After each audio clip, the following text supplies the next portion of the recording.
ilusão que você pode ter na vida é pensar que você trabalha para os outros. Se você pedir para derrubar uma porta, eu não tenho força física para isso. Mas se você me entregar um pé de cabra, eu derrubo com esse dedinho aqui, porque eu alavanquei. Então, na vida, tanto pessoal quanto profissional, principalmente na vida de negócio, nós temos que aprender a alavancar. E uma das leis para alavancar é usar a chamada lei do menor esforço. Nós vivemos a nossa vida seguindo a lei do menor esforço. Se você está acostumado a levantar às 5h30 da manhã e eu peço para você ficar na cama até às 10, é um sacrifício. Se você está acostumado a levantar às 10 e eu peço você para acordar às 5h30, também vai ser um sacrifício, não é verdade? Porque nós seguimos a lei do menor esforço. Quando a lei do menor esforço é aquela que nos leva ao sucesso, está resolvido o problema. Aí nós aprendemos a fazer mais com menos.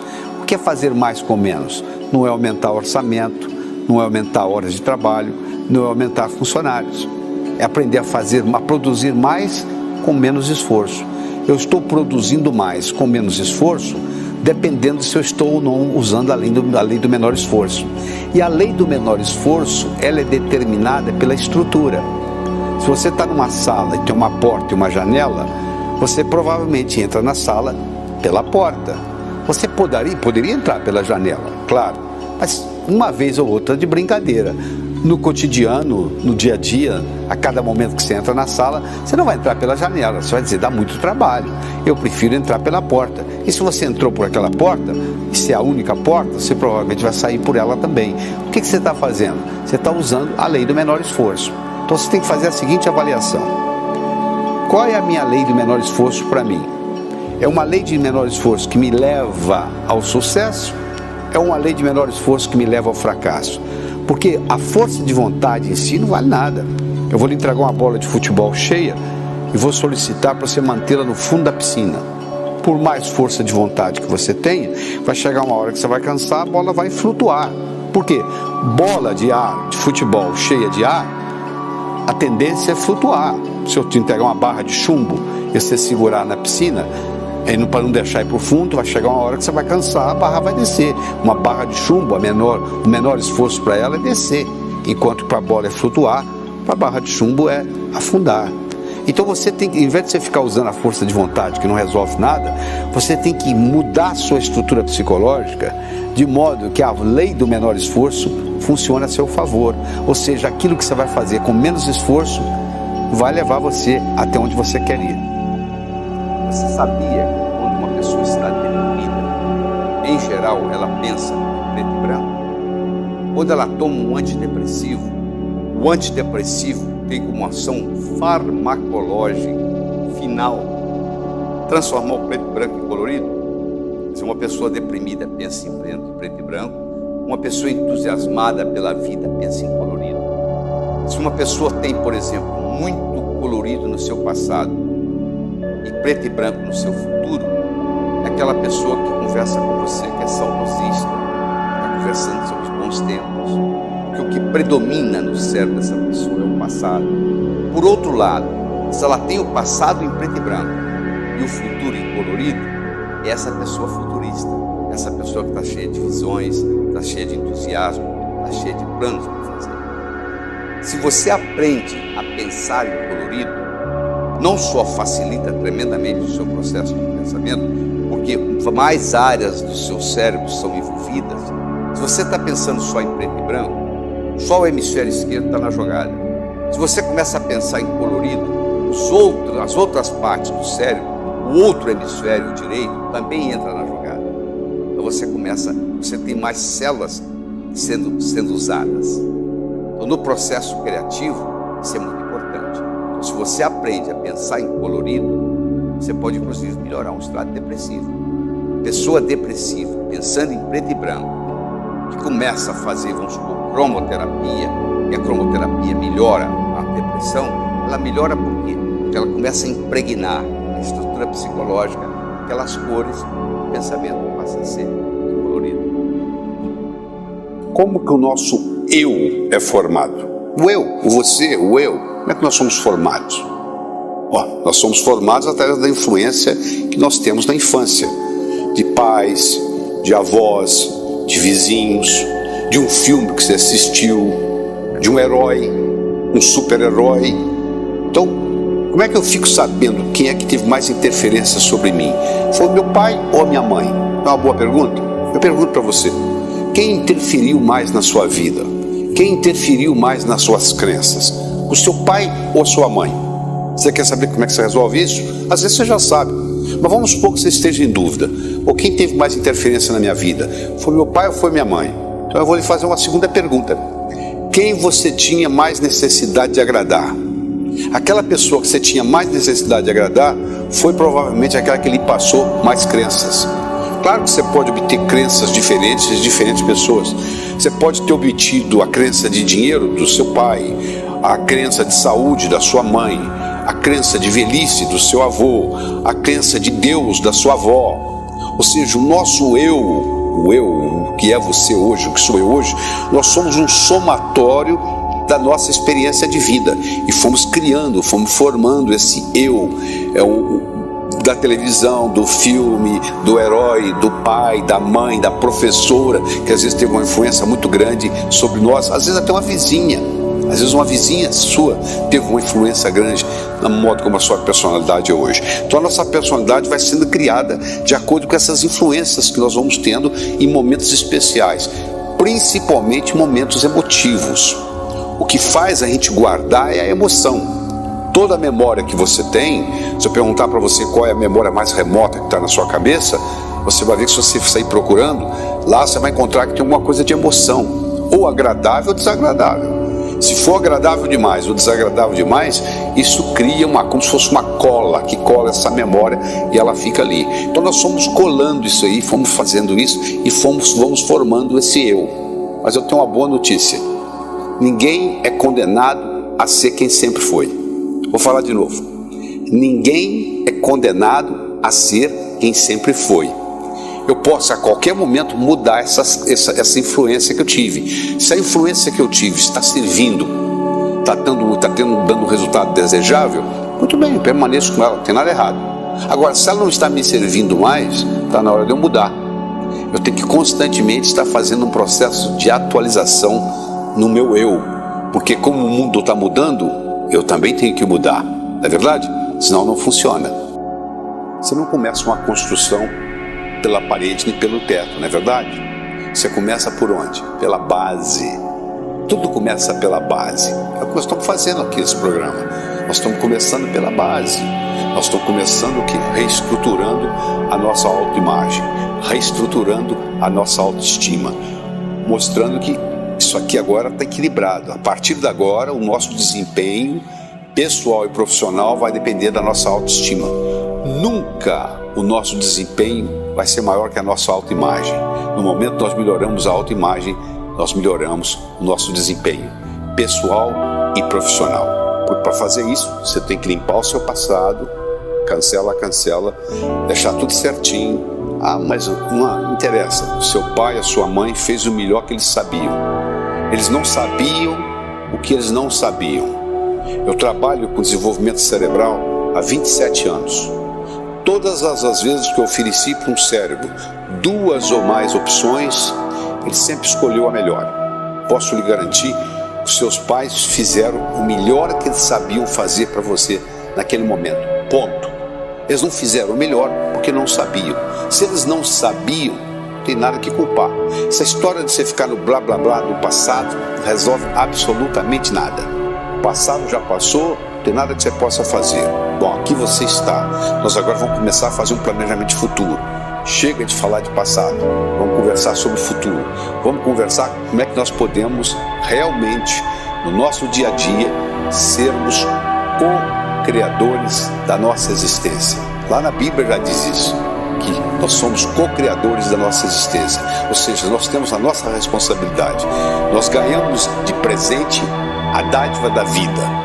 Esse é o maior presente que nós recebemos. O resto agora corre por nossa conta. Nós temos que fazer a nossa parte, não é ficar só pedindo, não. Você conhece a história daquele sujeito que toda manhã ele ficava orando: meu Deus, meu Deus, meu Deus, deixa eu ganhar na loteria, deixa eu ganhar na loteria. Um dia Deus perdeu a esportiva, gritou lá de cima: pelo menos compra o bilhete, pelo menos faça a sua parte. Você fazendo a sua parte, tudo funciona bem.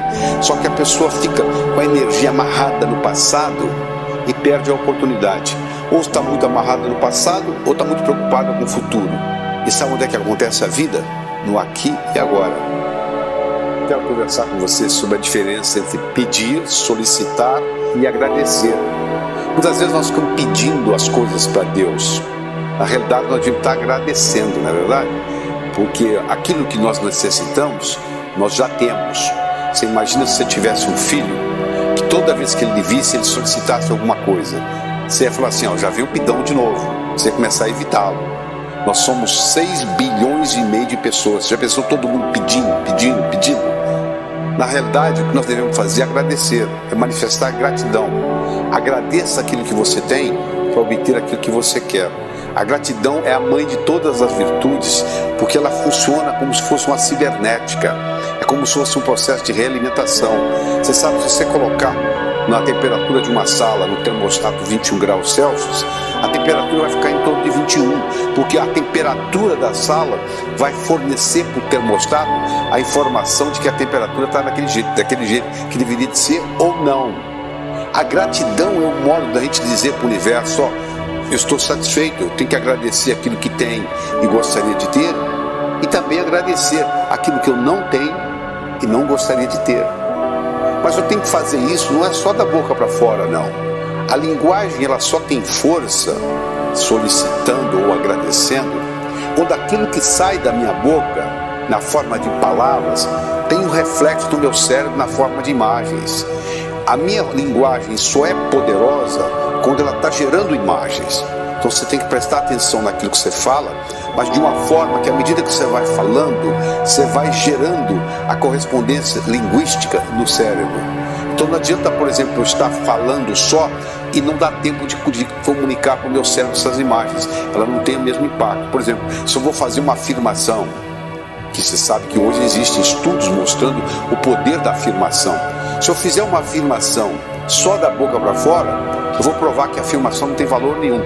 Mas se eu fizer uma afirmação e cada vez que eu faço a afirmação, eu deixo gerar no meu cérebro a imagem correspondente à linguagem daquela afirmação, aí isso sim tem impacto. Aí você começa a ver que faz uma diferença.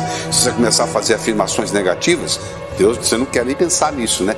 Engraçado, se eu falo que é para você pensar negativo, você fala, não quero. Agora, muitas vezes você discute se o pensar positivo funciona. Ninguém quer pensar desgraça, né? Porque se pensar desgraça pode acontecer, né? Quer dizer, essa parte a pessoa acredita. Não, eu não vou pensar desgraça para não acontecer. Agora é a parte positiva, ou é o outro lado da moeda. Então, quando você estiver solicitando, ou estiver agradecendo, ou estiver falando, você tem que deixar as imagens refletirem no cérebro. A aparência conta sim e muito. Se alguém tocar a campainha da sua casa, do seu apartamento, e tiver de batina preta, colarinho branco, uma Bíblia debaixo do braço, até que se prove o contrário, você vai pensar que aquilo ali é um religioso. Na verdade, pode até não ser. Se você está dirigindo numa rodovia e olha no seu retrovisor, tem um carro da polícia piscando e mandando você parar, você vai pensar que é polícia. Pode ser até que não seja. Ou seja, a aparência. Agora eu tenho um detalhe muito importante para lhe mostrar. Não é estar bem vestido, é estar adequadamente vestido para o contexto, para a ocasião. Se eu sou advogado de uma multinacional e vou representar essa multinacional junto a uma greve do Sindicato dos Operários, se eu chegar lá de Rolex, voadura de ouro, todo engravatado, sabe o que eles vão dizer? Chegou o inimigo. Se eu quero jogar no time, eu não posso entrar com a camisa do outro. Se eu quero servir exército, eu não posso aparecer lá com o uniforme da Marinha. Não é verdade? Então, o segredo da aparência é estar adequadamente vestido para a ocasião. Ou seja, qual a mensagem que você quer passar em sua imagem. Se eu sou um cantor de rock and roll, eu posso me dar o luxo de usar óculos escuros no meu show. Porque o contexto permite isso. Agora, se eu vou para uma reunião executiva, ou se eu vou para uma entrevista de trabalho usando óculos escuros, provavelmente eu não serei contratado. Aquilo vai contar negativamente contra mim. porque eu não estou permitindo às outras pessoas ver os meus olhos, como se eu estivesse escondendo alguma coisa. Então, a importância da aparência depende do contexto. Isso é muito importante. Você tem que avaliar o contexto, a circunstância, identificar o seguinte: qual é a mensagem que eu quero passar com a minha imagem dentro deste contexto. Um homem, por exemplo, pode começar a dar uma aula e depois de 15, 20 minutos resolver tirar o paletó. O poder do homem continua o mesmo. Uma mulher já não pode tirar o blazer. Ela perde o poder. Se ela começou de blazer, ela tem que terminar de blazer. O homem pode se dar o luxo, depois de 20, 30 minutos, dizer assim: dá licença, vou tirar o paletó. Então, essas são características, detalhes importantes na aparência que tem que ser avaliados. Coragem de errar. Porque geralmente a pessoa quer acertar. Na verdade, nós já conversamos, para acertar muitas vezes você tem que errar. O casal vai com seus filhos para os Estados Unidos, passa lá um ano. As crianças voltam falando inglês, os pais voltam sem falar inglês. Por quê? Porque o pai e a mãe ficam assim: quando eu falar bem, aí eu vou falar. Como a criança não tem medo de errar, ela vai errando, praticando. Como é que você aprende a falar? Falando, não existe outro jeito. Como é que você aprendeu a andar? Andando, caindo, andando, caindo. Então, se você não tem aquela história do perfeccionismo, o perfeccionismo passa a ser uma doença. Está provado que o perfeccionismo atrapalha tremendamente a produtividade. E se eu tenho que fazer aquilo perfeito, eu conheço um sujeito que mora no Nordeste, de vez em quando eu vou na cidade dele, em Fortaleza, e ele, de vez em quando, ele vem nos meus cursos, e ele diz assim: estou lá, Iró, eu escrever um livro. O dia que eu terminar, vou mandar para o senhor, queria que o senhor escrevesse super fácil, perfeitamente, só você me mandar. Isso aí já faz uns 12 anos que ele continua escrevendo livro. Aí eu sempre pergunto para ele: mas e aí, quando é que você vai me mandar o livro? Ele diz: está quase pronto. Sabe o que é? Eu li mais uma vez, não gostei, estou fazendo umas correções. Ou seja, esse perfeccionismo não permite que a pessoa produza nada. Ele vai ficar: mas eu tenho medo da crítica. Se você tem medo da crítica, é difícil ter sucesso. É muito fácil você não ser criticado. Sabe o que você tem que fazer? Não fale nada, não faça nada, não seja ninguém. No momento que você falou algo diferente, no momento que você fez algo diferente, no momento que você é alguém, no momento que você mudou o status quo de uma situação, vai ter sempre alguém te criticando. O problema é quando você não recebe mais crítica. E ninguém está se importando com você. Na verdade, ou seja, você tem que absorver a crítica de uma forma que ela te joga para frente. Porque ninguém consegue agradar a todos. Buda não conseguiu, Jesus Cristo não conseguiu, Maomé não conseguiu, você não vai conseguir, eu não vou conseguir. No momento que você se propuser a agradar a todos, você vai sair perdendo na história. Porque se você for o melhor da sala, o cara que é o último não vai gostar. Se você for o pior da sala, o cara que está lá em primeiro lugar não vai gostar. Se você for mediano, nem o que está lá em cima, nem o que está lá embaixo vai gostar. O segredo é você fazer de acordo com os seus valores. E saber o seguinte: para acertar, muitas vezes nós precisamos errar. O que dizemos? Se você não disse nada, ninguém sabe se você é inteligente ou deixa de ser. No momento que você falou besteira, não tem jeito de voltar atrás, Então, por isso que nós temos uma boca e 2 ouvidos.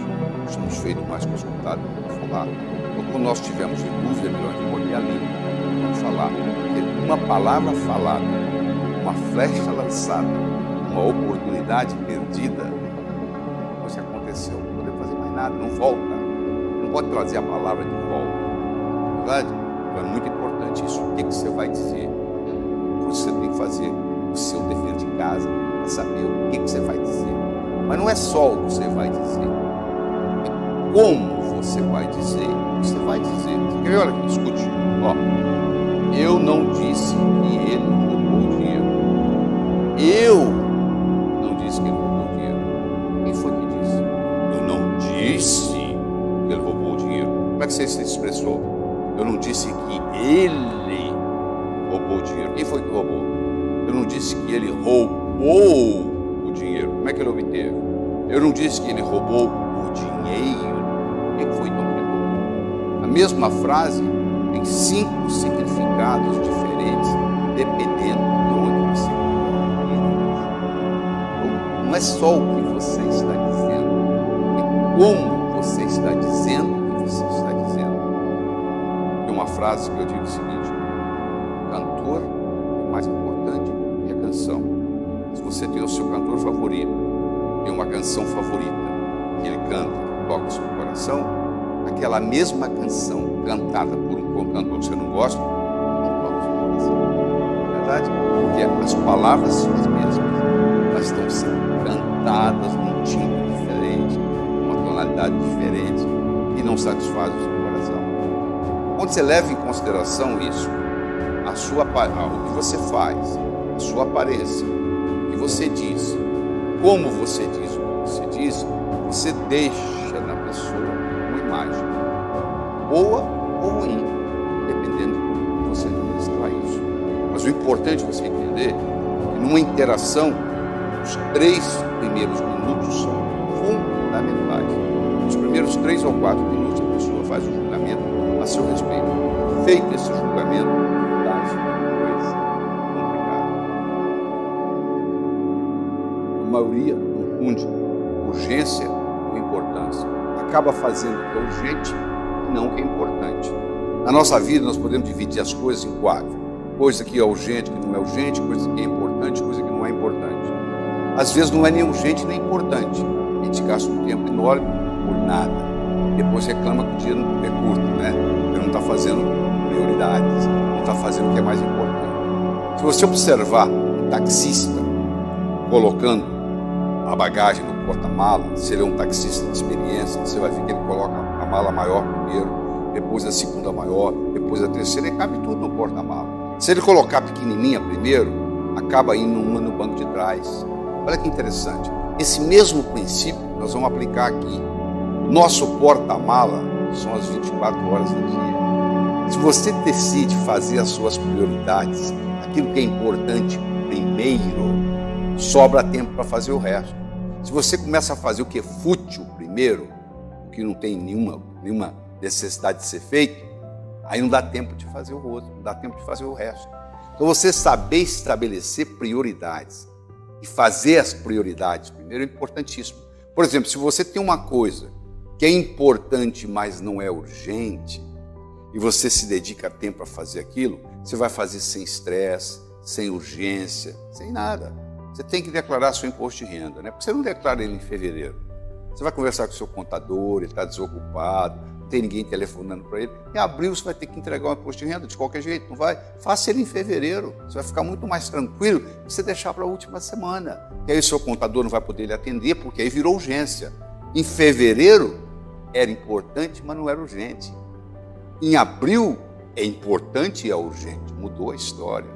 E os estudos de pessoas bem-sucedidas, as pessoas bem-sucedidas, em geral, gastam a maior parte do tempo fazendo aquilo que é importante e não urgente. Ou seja, não deixa a urgência misturar com a importância. Só você aí pode decidir na sua vida o que é urgente, o que não é urgente, o que é importante, o que não é importante. Começa por aquilo que é importante, mas que não tem tanta urgência. Você vai trabalhar tranquilamente no processo, não vai precisar acelerar nada. Aí você vai se autorrealizar. Porque geralmente você está trabalhando com urgência, geralmente você está tão preocupado em terminar que não dá para aproveitar a jornada. Você está preocupado com o destino. O destino é importante, sim.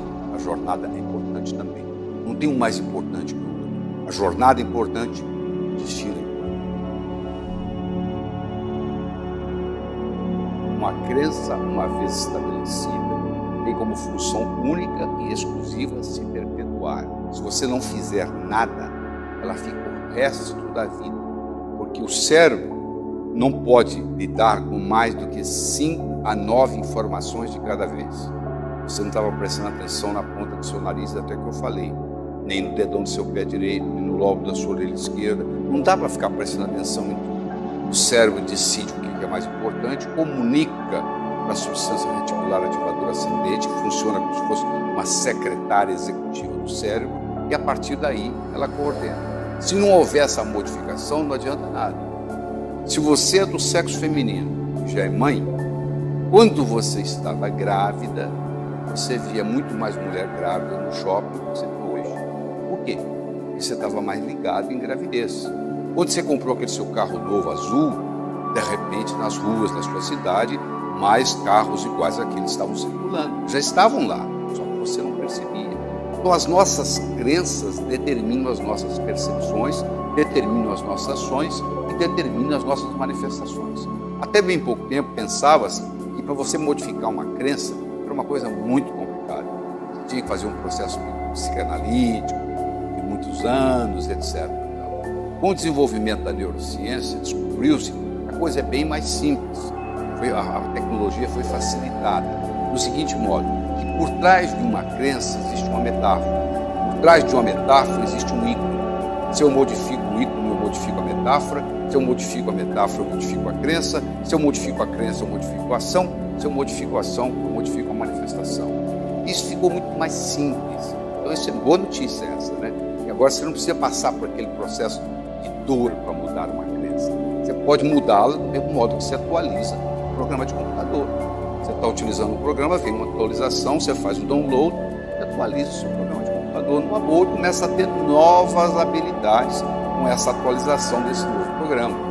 O programa continua fazendo aquilo que fazia e mais alguma coisa. Não é para isso que serve a atualização? Eu não estou dizendo para você descartar crenças na sua vida. Estou dizendo para você acrescentar crenças importantes. E à medida que você vai acrescentando as crenças importantes e úteis, aquelas inúteis, elas vão desaparecendo por si só. Você não precisa se preocupar com elas. Na medida que elas não forem sendo utilizadas, elas vão sendo apagadas do cérebro. Se você não utiliza uma crença por muito tempo, ela acaba apagando. Você começa a utilizar uma nova, ela começa a criar uma rede neural nova, mais poderosa. Noivo e noiva se apresentam perante o juiz e o juiz diz: eu declaro vocês marido e mulher. A mulher levanta a mão e diz: seu juiz, mudei de ideia, não quero me casar mais. Sabe o que vai dizer? Tarde demais. Você agora tem que se divorciar. Eu já fiz a declaração. As palavras já saíram da minha boca. Não posso voltar atrás. Declaração cria a realidade. Criou uma realidade jurídica desse casal. Não é verdade? Agora, se ela tivesse convidado o vizinho dela que trabalha no banco para fazer essa declaração, ela não estaria casada. Porque o vizinho não tem autonomia, não tem autoridade para declarar marido e mulher. Para você fazer uma declaração, você tem que ter autoridade sobre aquilo que você está declarando. Eu agora pergunto, quem tem mais autoridade sobre você? Espero que você tenha respondido você mesmo. Quando você tinha 5 anos de idade, quem mandava em você não era você, eram seus pais. Mas se você já é adulto, hoje quem manda em você é você. Então você tem todo o direito de declarar coisas a seu respeito. A declaração tem que ser agora, não é eu vou declarar, eu declaro que vocês serão casados. Não existe declaração de futuro. Ela é agora. É do que é e não do que não é. Eu declaro que vocês não são mais solteiros. Isso não existe. A declaração, quem declara tem que ter autonomia, ela tem que ocorrer no aqui e agora, e tem que ser o que é e não o que não é. Então, se o meu pai me chamava de estúpido, e eu comecei a me sentir estúpido e acreditei que era verdadeiro, eu não tenho que ficar com esse sentimento de estúpido o resto da vida. Eu posso dizer, eu declaro ser inteligente. Eu passo a fazer o que gente inteligente faz, eu passo a ter inteligência. Entendeu? Então você faz uma lista daquilo que você se acha limitado, você encontra o oposto daquilo, você faz uma declaração, mas não é só da boca para fora, não. A declaração ela tem força quando o que está saindo pela boca, as palavras, dá uma reflexão de imagem, de ícone no cérebro. O segredo é o ícone que você está criando no cérebro. Então, à medida que eu vou falar, até para rezar tem ciência. Se eu falar só as palavras, não tem impacto nenhum. À medida que eu vou falando as palavras, tiver um reflexo, tiver uma formação de um ícone no meu cérebro, esse ícone vai ficar. É isso aí, desse jeito que a declaração funciona. Então, isso aí é um caminho para nós podermos usar a habilidade de sermos humanos. O que nos faz humanos e nos separa dos outros animais é que nós somos animais linguísticos. Linguagem cria a realidade e nos faz humanos. E declaração é uma habilidade de linguagem. Só quem tem linguagem pode declarar. Faz parte do espírito humano crescer. Somos ambiciosos por natureza. Ambição não é a mesma coisa que cobiça, são coisas diferentes. A ambição saudável é você crescer e deixar que os outros cresçam. Existe uma palavra japonesa chamada Kaizen. Toda uma filosofia montada nessa palavra, que é a melhora contínua. O Japão, em 1945, Hiroshima, Nagasaki, tudo destruído. Hoje, per capita, está entre os 5 melhores do mundo. O que trouxe o Japão, um arquipélago de mais de 3.000 ilhas, você imagina o que é gerenciar um arquipélago, a essa posição. A filosofia Kaizen, melhora contínua. Só que nós nos acomodamos. A gente atinge um platô, um platô, e acha o seguinte, tá bom. A gente não continua nesse processo. Você imagina se você estiver num processo constante de melhora. Todo dia melhora um pouquinho. Todo dia melhora um pouquinho. Todo dia melhora um pouquinho. E isso muitas vezes não depende de uma experiência, educação formal, não. Uma coisa é educação formal, é você ter o colégio, você ter o diploma. Outra coisa é a educação não formal, é a experiência da vida. É esse de vontade que você tem de crescer, é de você conseguir evoluir e com a vontade de viver. Quando nós paramos de ser ambiciosos, nós começamos a morrer. Nós sabemos que uma pessoa começa a morrer quando os seus louros, o seu passado, as suas recordações começam a ficar mais importante que as suas ambições, mais importante que as suas metas. Uma pessoa começa a falar muito do que ela já fez, do que o que ela vai fazer. Você sabe que ela é muito orgulhosa do seu currículo que já passou. O currículo é uma coisa do passado, já aconteceu. Eu não quero saber o que você fez, eu quero saber o que você vai fazer daqui para frente. Eu recomendo que você se concentre no futuro, porque é lá que você vai passar, é lá que nós vamos passar o resto da nossa vida. Esse futuro está começando agora, nesse momento aí. E à medida que ele começa, ele já vira passado. Agora, ele já ficou passado. A vida vai nesse constante. Passado, vai passando. E você está vivendo esse momento, esse momentinho, esse momento sutil. Tem que viver o hoje e planejar o amanhã. Se você planeja só o amanhã, você não está vivendo a vida. Se você vive só o hoje, você também vai ter problema. Então, a filosofia simples é viver o hoje e planejar o amanhã. O que é o impossível? É aquilo que ninguém faz, até que alguém faça. Roger Bannister foi o primeiro ser humano a correr 1 milha em menos de 4 minutos. Até então, ele, estudante de medicina na Inglaterra, até ele correr a milha em menos de 4 minutos, era impossível o ser humano correr 1 milha em menos de 4 minutos. Tinha tratados de fisiologia explicando por que o ser humano não pode correr 1 milha em menos de 4 minutos, até que Roger Bannister rompeu essa barreira dos 4 minutos. Hoje, qualquer atleta, não precisa ser excepcional, qualquer atleta profissional, qualquer corredor profissional é capaz de correr 1 milha em menos de 4 minutos. É uma coisa banalizada. Mas isso um dia era impossível. Você já imaginou o que levava uma caravela atravessando o Atlântico? E você já pensou se você entra hoje num avião supersônico? Como é que é fácil? Quer dizer, uma coisa que era praticamente impossível, com a ajuda da tecnologia, se tornou simples. A tecnologia ela não é boa nem ruim. Ela ajuda a transformar o impossível no possível quando bem usado. Ela vai depender de quem está usando.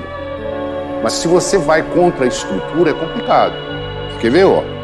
Tenta afundar uma bola de futebol cheia de água. Acha que você consegue? Por quanto tempo? Vai chegar uma hora que a sua mão vai doer, você vai soltar a bola. Sabe por quê? Porque a estrutura de uma bola de futebol cheia de ar é para flutuar e não para afundar. Uma barra de chumbo, a estrutura é para afundar na água e não para flutuar. Se você quiser segurar a barra de chumbo na superfície da água, você vai cansar.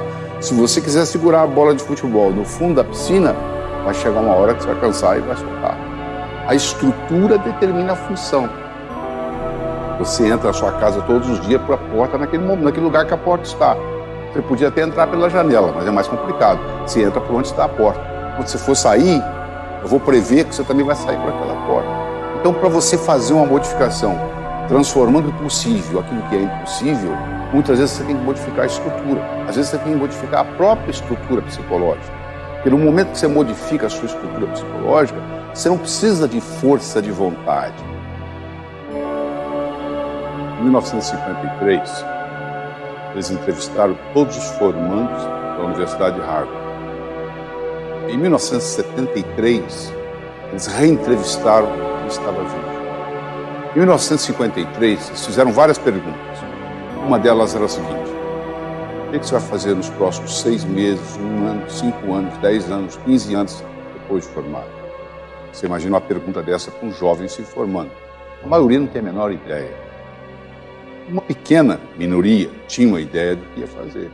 Uma minoria menor ainda, ou seja, 3%, tinham por escrito o que eles iam fazer nos próximos 6 meses, 1 ano, 5, 10, 15, 20 anos.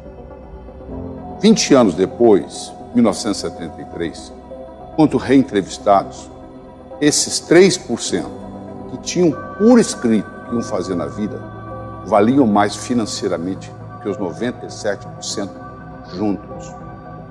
Olha, eles foram estudar. O que isso tem diferente? Será que tem inteligência diferente? Não era. Background familiar, vem de famílias diferentes, fazia diferença. Bom, notas melhores? Não. A única variável que era estatisticamente significante é que essas pessoas tinham colocado por escrito o que queriam fazer. Coisas importantes vão para o papel. Você não vai num banco, aperta a mão do gerente e sai com dinheiro. Você vai ter que assinar. Você deve. Você não compra uma casa e fica no papo. Você tem que assinar. Você não casa, você tem que assinar. As coisas importantes vão para o papel, inclusive suas metas. Uma coisa é você pensar na meta. Outra coisa é você passar a meta para o papel. Nesse processo de passar do cérebro para a mão, faz uma diferença enorme. Você realmente se conscientiza daquilo que você quer fazer. Então, de vez em quando, você tem que escrever as suas metas. Você tem que colocar para você mesmo, para você ver fora de você. Porque enquanto você está pensando, o processo está dentro de você. E você tem que se colocar no que se chama uma posição meta com relação às suas metas. Parece um pleonasmo, mas não é não. É se colocar numa posição meta com relação às suas metas. Ou seja, você tem que ser um observador daquilo que você vai fazer. E o jeito de fazer isso é passar do cérebro para a mão. E a nossa recomendação hoje é a seguinte: escreva, coloque no papel aquilo que você realmente quer atingir na vida. Porque tem estudos, inclusive esse que eu citei, provando que é assim que funciona. Howard Gardner diz que nós temos 9 tipos de inteligência. Essa que eu vou conversar não está na categoria dele, mas é muito prática. É a inteligência financeira. Você deve conhecer gente que tem mestrado, doutorado, pós-graduação, tudo, não consegue pagar o aluguel, pegar o dinheiro emprestado com o cunhado. Você conhece gente que mal sabe escrever o nome, que está muito bem financeiramente, obrigado. Você já parou para pensar qual é a diferença? É porque aquele muito intelectual, ele ficou tão intelectual, ele vive num mundo tão abstrato, que ele não consegue ganhar dinheiro. E o outro é mais pragmático, é mais objetivo. Então, essa riqueza, ela depende de uma inteligência. Primeiro, ela depende de uma ambição, né? Porque tem gente que simplesmente não quer. Não, dinheiro eu não quero. Então já é um problema de crença. A crença é muito importante. Os nossos atos dependem de nossas crenças.